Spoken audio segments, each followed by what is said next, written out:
let's watch this PragerU video and make fun of it. Capitalism versus Socialism is the name of this video. And I remember the last one I watched, I think it was the last show I did. I think it was like how the left views like power, race, and class, I think. Something to that effect.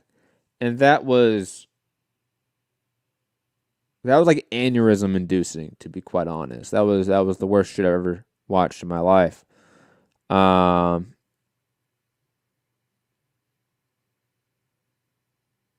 Jonathan Kidder in the chat saying that's a rarity for the left to recognize these people.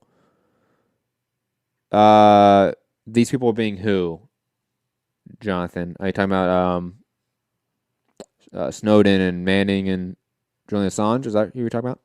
Curious. But let's watch this PragerU video and make fun of it.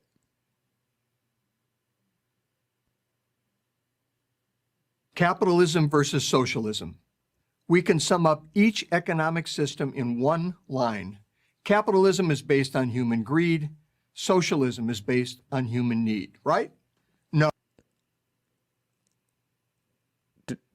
I know he's about to say no, but Jesus Christ, he got it. Like, dude, we're like 13 seconds into the video. They fucking got it. Jesus fucking Christ. That's amazing. Jonathan Kidder saying Assange, Snowden, yes. I think obviously like the liberal, neoliberal side of politics, the Democratic Party, obviously, and the constituents who are mostly neoliberals, they don't mention Julian Assange and Snowden that much because of Trump's co-opting of WikiLeaks and the like. But if for anyone that remembers back in the day, all of this stuff came out like first in like the Bush years and then Obama. So the left, who didn't like Bush and didn't like Obama, we talked about Edward Snowden and Julian Assange a lot back in the day. And I do think that there has been a decline even within the left to a small degree since Trump. I think that's obviously due to Trump trying to co-opt WikiLeaks and Julian Assange and the such. But I would say this, that there's a lot of people in the left that do talk about Julian Assange and do talk about Edward Snowden and Jonathan. The like MSNBC crowd, no, because Trump was able to use Julian Assange and WikiLeaks to his advantage. Even though the left have been using WikiLeaks against presidential administrations for a while now. So it's a weird paradigm we're in right now with how the center-left, the liberal side of politics view Julian Assange and how they cover him, which is the vast mainstream conglomerates. We see MSNBC, CNN, who else? We talk about NBC, right? Like, I don't know. Who else would we have this in this conversation? But of course, they don't talk about Assange in any significant category because they're adherents to the capitalist class. And the capitalist class doesn't like Julian Assange because he sheds light to the war crimes that they commit. You know? Obviously, MSNBC isn't owned by them anymore, but MSNBC used to be owned by, I think it was General Electric. And General Electric, obviously, a massive armament company. Even though they do other electronic appliances and stuff, they also build fucking bombs and tanks. So MSNBC was notoriously pro-Iraq war, except for like one host, and they fired him. So, anyways, I was rambling there, Jonathan. You're right.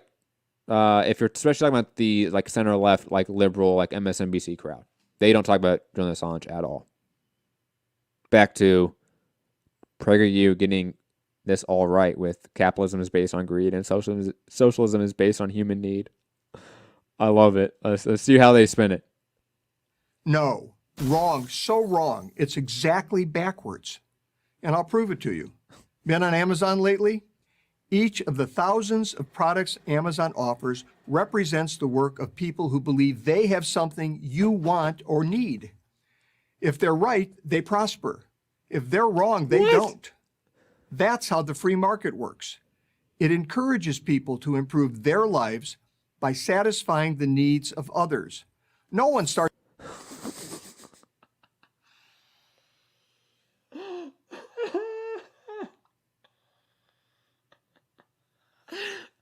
The best part is that, like, it's back to back. Like, wow. Like, how are you even doing this?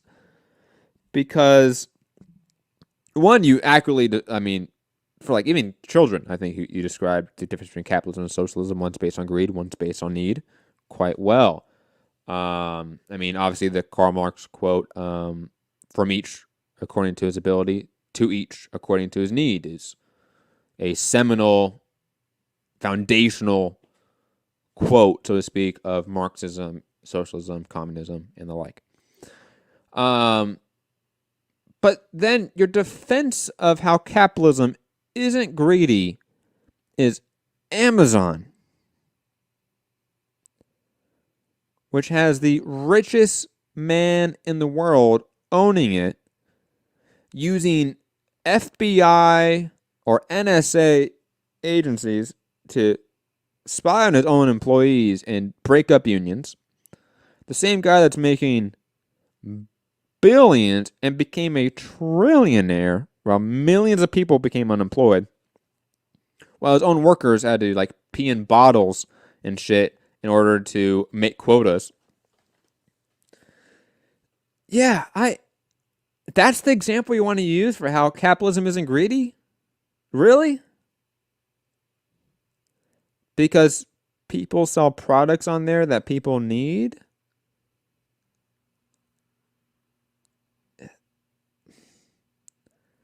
People will still like buy things they need or accumulate, let's say, let's use that word, that capitalistic term, right? Accumulate things they need in even socialist societies.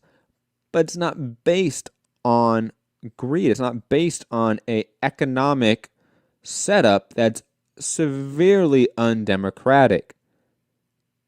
You can have a massive, massive workforce that designs things and gets products out. That's a variety of products out to consumers, right? That is collectively fucking owned.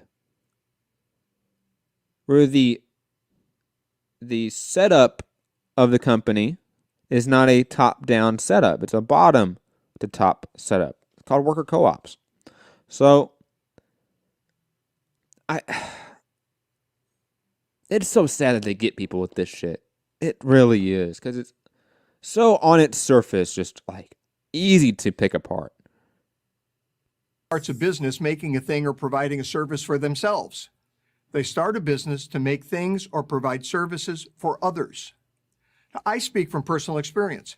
When I was the CEO of the company that owns Carl's Jr. and Hardee's restaurant chains, we spent I get now. millions of dollars every year trying to determine what customers wanted. If our customers didn't like something, we changed it, and fast. Because if we didn't, our competitors would, pun intended, eat us for lunch. The consumer, that's you, has the ultimate power. In effect, you vote with every dollar you spend. In a socialist economy, the government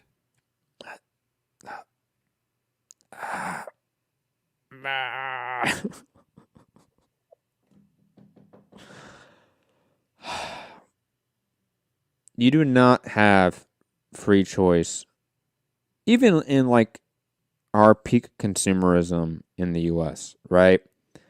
I believe the term is called food deserts, or I believe it's called food deserts is the term. You can look it up. Basically, to the effect that if you're using like produce and that content, right? What you can buy, since this guy is talking about food, that the options of food items are largely multinational corporations, huge conglomerates, and it's a select few in any geographic area. So you don't have like freedom of choice. You have a very limited choice, and that choice is often unhealthy food. Okay.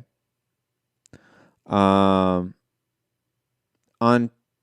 top of it, okay, this country and capitalism as a whole wastes tons of food. I forget the amount of food we waste as a country. It's ginormous, okay? Why is that food not given to the homeless or people that are the millions of people that are out there stating that we don't have enough money to buy food and we're concerned about how we're going to pay for the next meal or buy the next set of groceries? All right? Why isn't that food given to people or given to them at a lower price? Because of profit. That company will make more money not selling that produce undervalue, or give it away or whatever it may be. So, therefore, they'll just throw it away. That's not going to make them a profit. Capitalism is built on profit. Profit is the surplus wealth generated from your labor, right? So if you're a CEO of a company and you take phone calls all day, while you have 1,000 employees or 100 employees and they're actually working in the factory, and then you pay them $7 an hour while you make millions, you're extrapolating the surplus value from their labor. Why do you do that? Because the setup is designed to where you're at the very, very top. Okay? We never got rid of lords and dukes and kings and queens. We just call them CEOs now. That's the difference. We just call them CEOs. Okay? When you go and drive past a Walmart, view that as a feudal castle.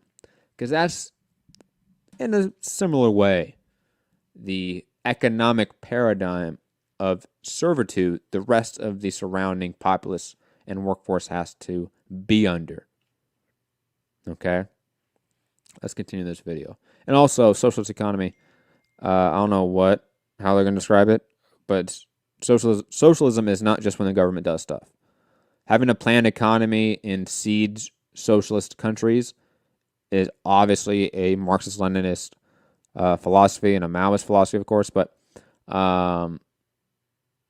regardless, that's like a very, very small understanding of how socialist economies work. Has the ultimate power. It decides what you Those get from a people. limited supply it decides should exist. Instead of millions of people making millions of decisions about what they want, a few people, government elites, decide what people should have and how much they should pay for it. Not surprisingly, they always get it wrong. Have you ever noticed that late-stage socialist failures always run out of essential items like toilet paper? Of course, this isn't a problem for those who have Late-stage socialist countries? Are we talking about like the Soviet Union in the 80s?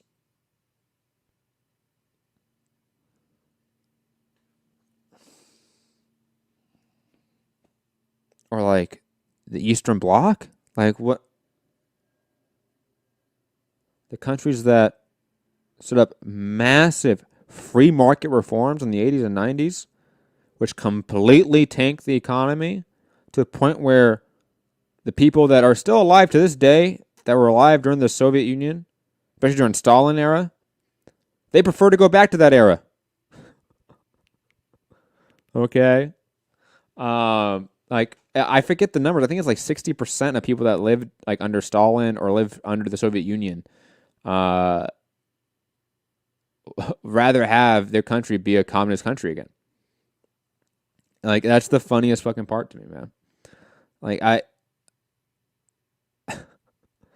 Like, what failed those countries, what brought them to their heels in the 90s was the neoliberal globalization that overthrew communism and sieged socialism in the Eastern Bloc and in the Soviet Union.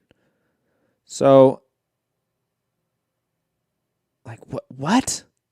And then you have countries like Cuba, who's been a siege socialist countries. And what I mean by siege socialist, maybe people listening, like maybe Jonathan, I don't know, Jonathan, how well versed you are on theory. Siege socialism is the concept of, let's say you have a socialist revolution happens, right? But their country is obviously literally and economically, like militarily, economically, politically, under siege from outside capitalist forces, whether it's literally like Russia, in Russia's example, the Soviet Union, they were invaded by 14 countries during the Russian Civil War after the Russian Revolution. And obviously you have the economic persecution that happens, and you get that through institutions like the IMF, the World Bank, the World Trade Organization. They're all, in effect, force neoliberal restructuring, which ends up crashing countries like South Korea, Mexico, Argentina, Thailand, Malaysia. This all happened like in the 80s and 90s. So it's crazy.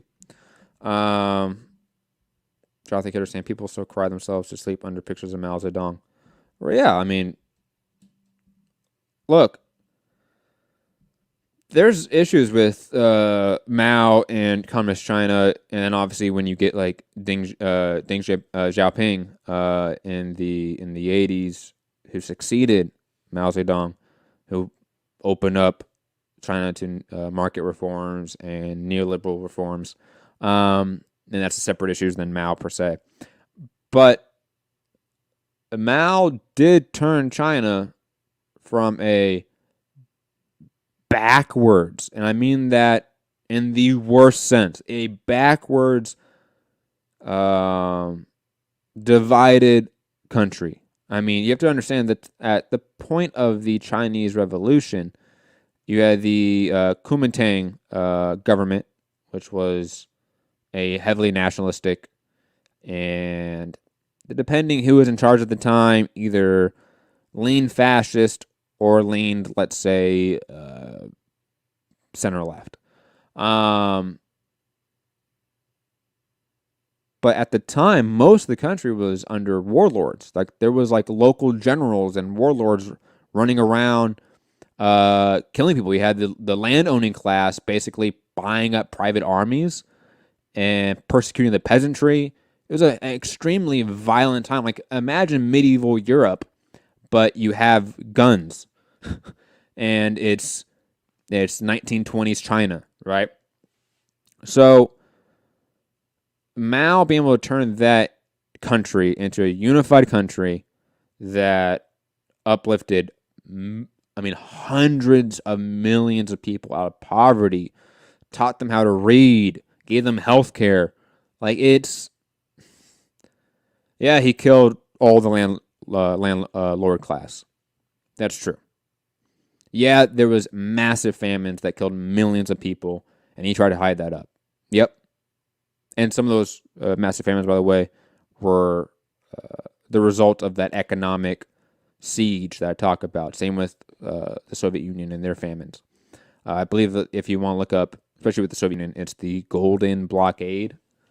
I believe you want to look that up, where they has to do with like grain ownership and how Russia could buy for supplies and farming equipment. It's crazy. But, you know, there's a reason why those revolutionaries of the 20th century people still love. People still idolize in some fashion. Because they see them as liberators from a previous paradigm that is absolutely awful. You know? But back to the PragerU video, when they're talking about like late stage socialism, first of all, I don't even know what that means, and how it can't provide the necessities for people. How can they explain Cuba? Again, that's been under siege by either economic or military embargo for decades, for 70 years, right? How do they have better life expectancy than we do? Why? Because their needs are met better than ours. That's why. How can they read better than we can? Because their needs are met more than ours. Why? Because of their state planning. That's a reality. And the Cuban system is the same exact system as the Soviet Union. One just ultimately fell due to counter-revolutionary movements. Like, look up Yeltsin. What's his name? Boris Yeltsin, right, from the 90s. Who was like the president, air quotes, president of Russia in the 90s. He literally drove tanks to Russia's, like, I forget what the actual name of their Congress is, right? And killed like hundreds, if not thousands of people, and like ruthlessly took over the government. What did Clinton do? Sign massive trade deals with them. Why? Because he opened up the country to foreign investment. That's where we get the whole Catastroika event where all of these nationalized and, in a sense, unionized industries were all of a sudden privatized and workforces laid off. It's insanity. So, what are they going to talk about here? It's going to be bullshit. The right connections with the right people. Those chosen few get whatever they want, but everyone else is out of luck. Venezuela, once the That is literally capitalism. richest country in South America, is the most recent example of socialism driving a prosperous country into an economic ditch. Are they going to talk about the economic embargoes and sanctions, the literal blockade of U.S. warships? No. Now, maybe you think it's an unfair example. I'm not sure why, but okay. We'll ignore the fact that leftist activists celebrated it as a great socialist success right up until it wasn't. But what about Western European countries? Don't they have socialist economies? People seem pretty happy there. Why can't we have what they have? Free healthcare, free college, stronger unions. Good question, and the answer may surprise you. Honestly, like functionally speaking, Venezuela and Bolivia are social democratic states, just like the Nordic countries. The difference is those Nordic countries aren't imperially oppressed by the global empire, which is the U.S. Okay, they're not facing economic embargoes and sanctions by the U.S., the UN, the IMF, whatever it may be. That's the reality. Why don't they face those embargoes? Because of their military manufacturers that obviously give supplies to the military-industrial complex, so therefore they're fine. You know, the limited, obviously, amount of private ownership that they allow in the Nordic model is roughly similar to the amount of private ownership allowed in Venezuela, in Bolivia. I'm trying to think of like another country. It's probably the best two examples because Cuba's not. Cuba is a very different model. So I don't know where he's going with this. Again, just all over the place, just wrong. Just factually, empirically wrong by the former Carl's Jr. CEO. Shocker. Maybe they shouldn't get a CEO to talk about what capitalism or socialism is. Maybe they should get an academic. But then again, it's PragerU. It's a literal propagandist outlet for capitalism. So, of course, they wouldn't. There are no socialist countries in Western Europe. Most are just as capitalist as the United States. That's not true. The only difference, and it's a big one, is that they offer more government benefits than the U.S. does. We can argue about the cost of these benefits and the point at which they reduce individual initiative, thus doing more harm than good. Scandinavians have been debating those questions for years. But only a free market capitalist economy can produce the wealth necessary to sustain all of the supposedly free stuff Europeans enjoy. To get the free stuff, after all, you have to create enough wealth to generate enough tax revenue to pay for everything the government gives away. Without capitalism, you're Venezuela. In a 2015 speech at Harvard, Denmark's prime minister took great pains to make this point. I know that some people in the U.S. associate the Nordic model with socialism. Therefore, I would like to make one thing clear. Denmark is far from a socialist planned economy. Denmark is a market economy. So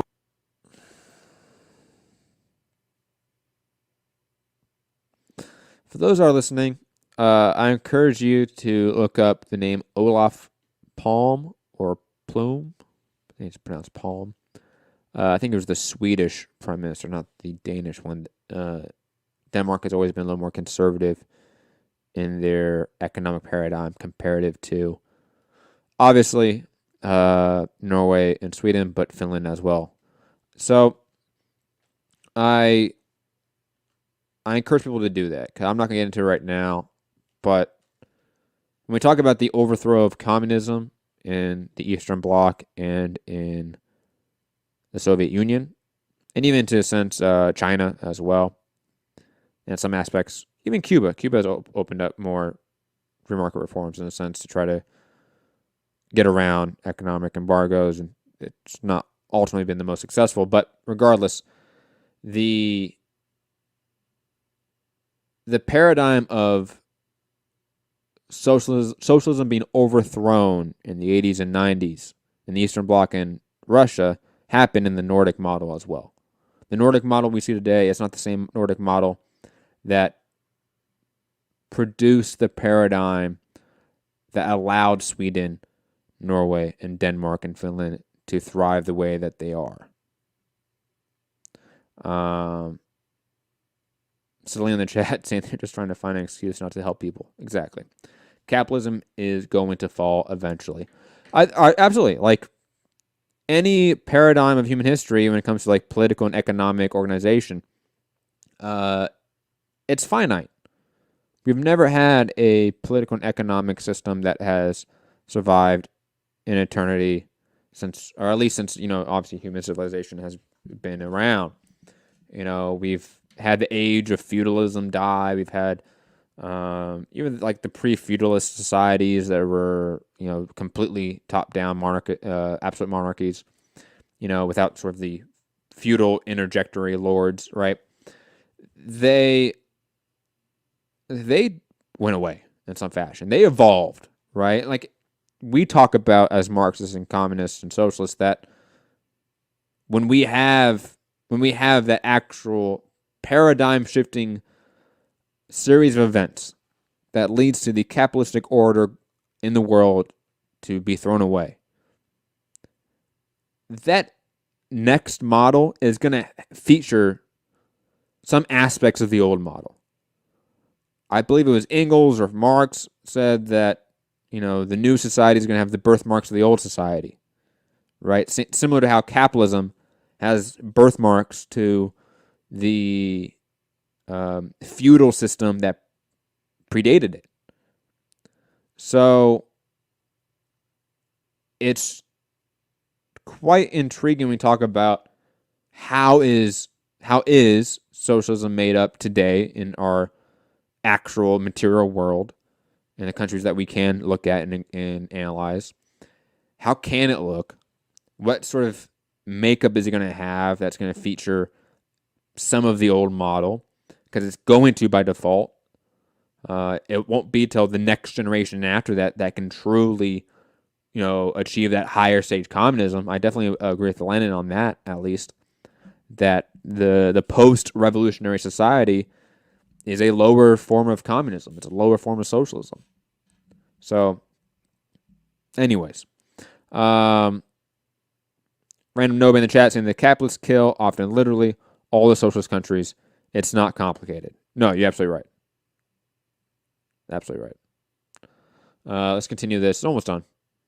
See how, any more bullshit they say. when you point to Denmark as a paragon of socialism, you're really singing the praises of capitalism. The more capitalism, the less socialism you need. Look at America since 2017. A policy of lower taxes and less government regulation, that's more capitalism, has led to a robust economic expansion, something thought impossible just a few years earlier. What are these made Unemployment, up notably like among minority graphs? groups typically most at risk for poverty, is at a generational low. Economic expansion gets people off welfare and into work. That's less socialism. None of this requires a degree in economics. Common sense is all you need. That's why it's so frustrating to see young people praising socialism and criticizing capitalism. It's bad enough that they're working against their own interests, better job prospects, better wages, personal freedom. But they're also working against the interest of the less fortunate. Yeah, the freedom you have to like go work at whatever company you want is the same freedom of CEOs to rip you off. Right? Like, I forget what theorist it was. I was reading the David Graeber book, not Graeber, David Harvey book, and he was mentioning this person.